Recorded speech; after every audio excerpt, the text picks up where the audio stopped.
ರಚಿತವಾದ ಸರ್ಕಾರದ ಕೆಲಸಗಳಿಗೆ ಸರ್ಕಾರದಿಂದ ನನಗೆ ಆಗಬೇಕಾದ ಕೆಲಸಗಳಿಗೆ ಯಾವುದೇ ಅಧಿಕಾರಿಗಳಿಗೆ ಲಂಚದ ಅಂಶವನ್ನು ಒಡ್ಡುವುದಿಲ್ಲ ಹಾಗೂ ಲಂಚವನ್ನು ಕೊಡುವುದಿಲ್ಲ ಅನ್ನುವುದನ್ನು ಈ ಮೂಲಕ ಪ್ರಮಾಣ ವಚನ ಮಾಡುತ್ತೇನೆ ಮತ್ತು ಅಧಿಕಾರಿಗಳು ಪ್ರಮಾಣ ವಚನ ತಾವು ಹೇಳಬಹುದು.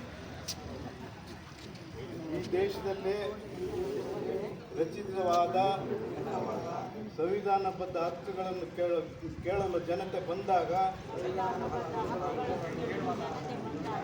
ನಾನು ಯಾವುದೇ ಕಾರಣಕ್ಕೂ ಲಂಚ, ರುಷುವತ್ತು ಮತ್ತು ಸಮಯ ದೂಡುವುದು ಇದ್ಯಾವುದನ್ನು ಮಾಡುವುದಿಲ್ಲ ಅಂತೇಳಿ ಪ್ರಮಾಣೀಕರಿಸುತ್ತೇನೆ.